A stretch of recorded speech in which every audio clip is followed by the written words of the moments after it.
مولاي صل وسلم دائما أبدا على حبيبك خير الخلق كلهم. بسم اللہ والصلاة والسلام علی رسول اللہ. محترم سامعین و ناظرین، السلام علیکم ورحمۃ اللہ وبرکاتہ. جیسا کہ آپ جانتے ہیں کہ کل کی ویڈیو میں ہم نے یہ کہا تھا کہ ہم اپنا سبق نورانی قاعدے سے شروع کریں گے. انشاءاللہ اس ویڈیو میں ہم اپنا سبق نورانی قاعدے کی تختی نمبر 1 سے شروع کریں گے. اس تختی کا نام حروف ہجائیہ یا حروف تہجی یا مفردات بھی ہے، اور اس تختی میں اس سبق میں ہم حرفوں کی پہچان کرائیں گے اور حرفوں کو کس طرح ادا کرنا ہوتا ہے وہ بھی ہم بتائیں گے، اور کس حرف کا کون سا مخرج ہے اور کس طرح ادا ہوتا ہے یہ بھی انشاءاللہ بتائیں گے. انشاءاللہ تفصیل کے ساتھ ہم بتانے کے لیے بورڈ کی طرف جائیں گے اور بورڈ پہ ہی آپ کو سمجھائیں گے. ہمیں بورڈ کی طرف دھیان دینا ہے.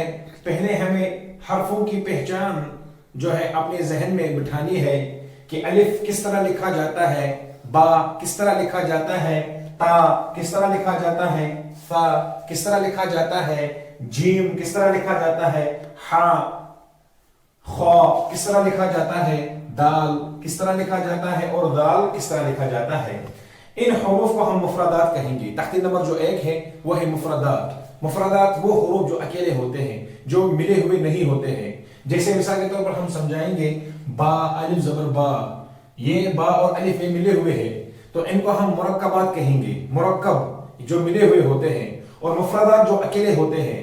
تو انشاءاللہ آپ کو سمجھائیں گے تفصیل.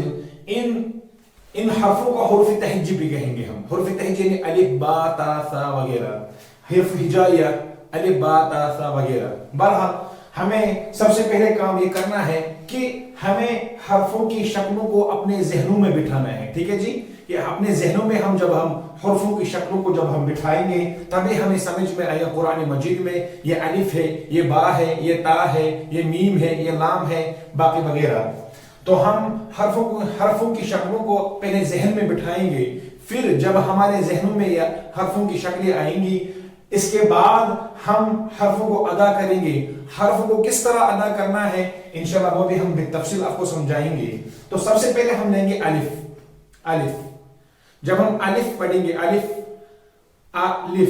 تو یہ جو آگے والے 2 دانت ہیں ان کو ہم ہونٹوں کے ساتھ لگائیں گے. الف. یہ جو اوپر والے دو دانت ہیں جن کو ہم ثنایا کہتے ہیں، ان کو ہم نیچے جو ہونٹ ہے تری والے ہونٹ ان کے ساتھ لگائیں گے. الف. لیکن جب ہم الف کو ادا کریں گے، جب ہم دیکھتے ہیں کہ الف کا کیا مخرج ہے تو الف کا مخرج جو فی دہن یعنی منہ خلا. الف جو ہے وہ خالی منہ میں ادا ہوتا ہے، اس کا کوئی مخرج نہیں ہے. لیکن جب ہم الف پڑھتے ہیں تو الف پڑھنے کے وقت ہمارے جو آگے والے 2 دانت ہیں ثنا یا علیا یہ نیچے والے تر ہونٹوں سے لگتا ہے. لیکن ہمیں مخرج تب معلوم پڑے گا جب ہم اس حرف کو ادا کریں گے. جب ہم الف کو ادا کریں گے آ تو اس میں کیا ہوتا ہے کہ اس میں زبان یا منہ یا جو کیا کہتے ہیں دانت یہ آپس میں کچھ بھی نہیں ملتے ہیں. جب ہم کریں گے تو الف جب ہم پڑھیں گے تو یہ خالی منہ میں ہم پڑھیں گے. اس سے منہ جو باری نہیں ہوتا ہے، اس سے جو ہے زبان وہ دانتوں سے نہیں لگتے ہیں، اس کا کوئی مخرج نہیں الف. لیکن یہ ہمیں تب پتا چلے گا جب ہم الف کو ادا کریں گے کسی حرف کے ساتھ. لیکن جب ہم الف پڑھیں گے الف تو اس صورت میں اس کا مخرج بنتا ہے کیونکہ اس کے ساتھ فا ملا ہوا ہے. جیسے ہم لکھیں گے الف، یہ جو دانت آگے والے دانت جو ہے اوپر والے جو 2 دانت ہیں جو نیچے والے ہونٹ کے ساتھ تری والے ہونٹ کے ساتھ ملتے ہیں یہ فا کی بنا پہ لگتے ہیں، الف کی بنا پہ نہیں لگتے ہیں. تو ہم نے الف کو جانا کہ الف کس طرح ہمیں ادا کرنا ہے. الف کا مخرج یہ ہے کہ یہ خالی منہ میں چلا جاتا ہے، خالی منہ سے ادا ہوتا ہے، اس کا کوئی مخرج نہیں ہے. جو فی دہن یعنی منہ خلا خالی منہ میں ادا ہوتا ہے. اس کے بعد ہم با کو لیں گے. پہلے ہم با کو دیکھیں گے کہ با کس طرح لکھا ہوا ہے. اس کی شکل ہمارے ذہن میں آئی ہوگی انشاءاللہ رحمان. تو با جو ہے جب ہم با پڑھتے ہیں، با کا مخرج ہم جب دیکھتے ہیں، با کا مخرج کیا ہے؟ اس کا مخرج ہے دونوں ہونٹوں کا تری والا حصہ. یہ جو ہونٹ ہے، ہونٹ کی دو قسم ہے. ایک ہے جو ایک باہر والا ہے، اس کو ہم خشکی والا کہیں گے، اور ایک ہے اندر والا جس کو ہم تری والا کہیں گے. جب ہم با پڑھیں گے تو با پڑھنے کے وقت ہونٹ جو ملتے ہیں وہ تری والے حصے ملتے ہیں، نہ کہ خشکی والے حصے ملیں گے. اگر خشکی والے ہم حصے ملائیں گے تو با جو ہے وہ غلط ہو جائے گا، اس کا مخرج صحیح ادا نہیں ہوگا. تو با پڑھنے کے وقت ہم پڑھیں گے با با با. با نہیں کہیں گے، با نہیں کہیں گے، با یعنی کہ خشکی والے حصے جو ہے وہ ان کو ہم نہیں ملائیں گے، بلکہ با با با با با یہ نہیں کہیں گے. با با یہ نہیں کہیں گے، بلکہ با با با. اس کے بعد ہم تا لیں گے. تا یہ بھی با کی طرح لکھا ہوا ہوتا ہے، لیکن با کے نیچے ایک نقطہ لگتا ہے اور تا کے اوپر دو نقطے لگتے ہیں. جب ہم تا کو ادا کریں گے، جان رہے ہیں یہاں پہ یہ بھی میں بتاؤں گا کہ الف جو ہے اس کو بھی ہلکی آواز سے پڑھنا ہے، باریک پڑھنا ہے، بلکہ پتلا پڑھنا ہے. اور با کو بھی ہم باریک پڑھیں گے. اس کے بعد ہم تا لیں گے، اس کو بھی ہم باریک پڑھیں گے، پتلی آواز سے پڑھیں گے. تا تا. جب ہم تا پڑھیں گے تو زبان کی جو نوک ہے، زبان کی جو نوک، وہ اوپر والے جو دو دانت ہیں جن کو ہم ثنایا علیہ کے کہتے ہیں، یہ جو دو دانت ہیں ان کے جڑوں کے ساتھ، اندر کی طرف ان کے جڑوں کے ساتھ جو ہے زبان کی نوک ملے گی. تا تا.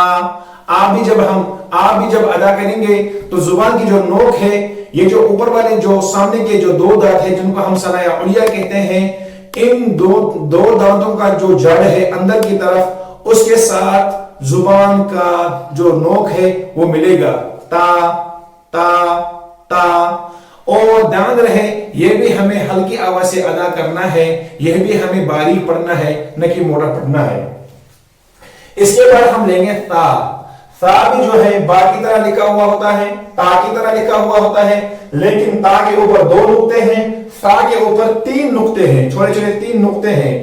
جب ہم تا ادا کریں گے، اسی طرح ہمیں زبان کی جو نوک ہے وہ ہمیں لینی ہے، لیکن تا پڑھنے کے وقت ہماری جو زبان لگتی تھی وہ اوپر والے دو دانتوں کی جڑ سے لگتی تھی، لیکن تا کے وقت اوپر والے دو دانت ہیں ان کے کنارے سے ملے گی، ان کے کنارے سے ملے گی، جیسے تا تا تا. اور زبان کا جو یہ نوک، زبان کی جو نوک ہے تھوڑی سی باہر رہے گی. تا تا تا. یہاں میں یہ بھی بتاتا چلوں کہ سا پڑھنے کے وقت جب ہم تا کو ادا کریں گے، اس میں قطعاً سیٹی نہیں ہونی چاہیے، یہ نہیں ہونا چاہیے، یہ نہیں ہونا چاہیے، بلکہ تا تا تا تا پڑھیں گے ہم. اگر اس طرح ہم پڑھیں گے تو یہ بالکل غلط ہو جائے گا. اس کے بعد ہم لیں گے جیم. جیم کو جو ہے، جیم ہم جب پڑھیں گے تو اس زبان کا جو بیچ والا حصہ ہے یہ اوپر والے تالو سے، یعنی منہ کا جو تالو ہے اس کے ساتھ ملے گا، جو اس کے اپوزٹ میں جو تالو ہے اس کے ساتھ زبان کا جو بیچ ہے وہ ملے گا. جیم جیم جیم جیم. اس طرح اس کے بعد ہا ہے. ہا. جب ہم ہا کو پڑھیں گے، ہا جو ہمیں ادا کرنا ہے یہ ہمیں حلق کے بیچ والے حصے سے ادا کرنا ہے، کیونکہ حلق کے یہاں تین قسمیں ہیں.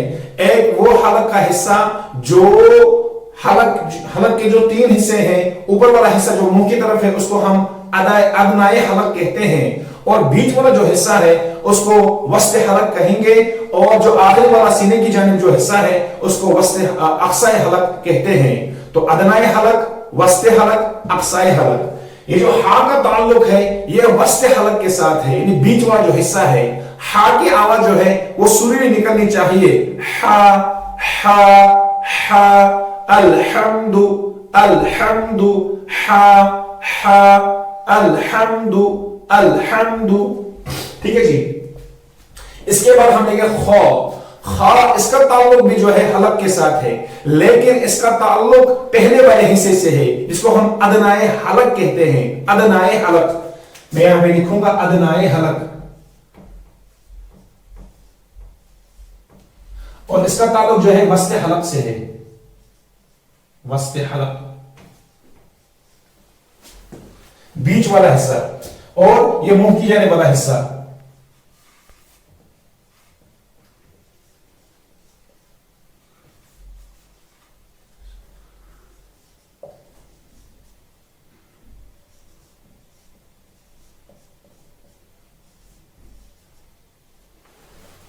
وسط حلق یہ بیچ والا حصہ ہے، ہا جو ہے بیچ والے حصے ادا ہوگا، اور خا جو ہے ادنائے حلق یہ منہ کی جانب ادا ہو جائے گا۔ یہاں پہ میں یہ بھی آپ کو بتاؤں کہ خا جو ہے یہ وہ حروف ہے جس کو ہم موٹا پڑھیں گے، خو خو خو، اور اس کو ہم حروف مستعلیہ بھی کہتے ہیں۔ حروف مستعلیہ ساتھ ہے، انشاءاللہ آگے میں آپ کو بالتفصیل سمجھاؤں گا۔ تو یہ ان میں سے پہلا حرف ہے خو، اور یہ خا وہ حرف ہے اس کے اوپر جو بھی حرکت آئے گی، چاہے زبر، چاہے زیر، چاہے پیش آئے گا، چاہے جزم اس میں ہوگی، چاہے تشدید ہوگی، جس حالت میں بھی خا ہوگا اس حالت میں یہ پر پڑا جائے گا، موٹا پڑا جائے گا۔ لیکن دھیان رہے جب ہم اس کو ادا کریں گے تو ہم ہونٹ کو گول نہیں کریں گے، خو خو یہ نہیں کہیں گے، بلکہ خو خو خو۔ اگر ہم ہونٹوں کو گول کریں گے، خو اس طرح کریں گے، تو یہ بناوٹی جو ہے پر ہوگا، بناوٹی موٹا ہوگا۔ ہمیں بناوٹی نہیں کرنا ہے، بلکہ اس کو حقیقت میں پر کرنا پڑے گا، حقیقت میں موٹا کرنا پڑے گا۔ جیسے خو خو خو خو خو ایسا نہیں کرنا ہے، خو خو ایسا نہیں کرنا، بلکہ خو خو خو۔ اس کے بعد ہم چلیں گے دال کی طرف۔ تو دال جو ہے بالکل تا کی طرح ادا ہو جائے گا۔ زبان کی نوک اس کو ہم لیں گے، اوپر والے جو دو دانت ہیں ثناء علیا، اس کی جڑ سے، ان کے جڑ سے زبان کی نوک ملے گی، دال دال تا دال تا دال۔ اس طرح ہم اس کے بعد رال کو لیں گے، رال جو ہے بالکل فا کی طرح ادا ہو جائے گا۔ تا اور دال اس کا ایک ہی مخرج ہے۔ اس کے بعد تا، زبان کی نوک جو ہے اوپر والے دو دانت اس کی کنارے کے ساتھ یہ لگے گا زبان کی نوک، جیسے تا فا رال رال فا فا رال رال۔ آپ یہ بات بھی یہاں پر ذہن نشین کریں کہ یہ جو ہم نے حروف لکھے ہیں، الف با تا ثا جیم ہا خو دال ذال، 1 2 3 4 5 6 7 8 9 حروف جو ہم نے لکھے ہیں حروف ہجائیہ میں سے، اس میں صرف ایک حرف ایسا ہے جو پر پڑا جائے گا، موٹا پڑا جائے گا، جس کو ہم گول میں رکھیں گے، نشان میں رکھیں گے، وہ ہے خو خو خو۔ باقی جو یہ 8 حروف بچے ہیں ان کو ہم باریک پڑھیں گے، نرم آواز کے ساتھ پڑھیں گے، بالکل پتلی آواز کے ساتھ پڑھیں گے انشاءاللہ ثم انشاءاللہ۔ اگر ہم اس بات کا خیال رکھیں گے کہ کس حرف کو ہمیں پر پڑھنا ہے قرآن پاک میں اور کس حرف کو ہمیں باریک پڑھنا ہے، تو کافی حد تک ہمارا قرآن پڑھنا، قرآن مجید پڑھنا جو ہے وہ بہتر ہو جائے گا۔ میں امید کرتا ہوں انشاءاللہ الرحمن آج کا سبق آپ کے سمجھ میں آیا ہوگا۔ حروف تہجی میں سے کچھ حروف ہم نے لکھے ہیں، ان کی شکلیں آپ کے ذہن میں آئی ہوں گی، اور یہ کس طرح ادا کرنے ہیں وہ بھی آپ کے ذہن میں آیا ہوگا۔ اس کے علاوہ اگر آپ کے ذہن میں کچھ سوالات رہتے ہیں یا آپ کو حرف ادا کرنا نہیں آتا ہے، آپ ہمارے کمنٹ باکس میں لکھیے گا، انشاءاللہ میں پوری کوشش کروں گا کہ اس کا میں اچھی طرح جواب دوں۔ السلام علیکم ورحمۃ اللہ وبرکاتہ۔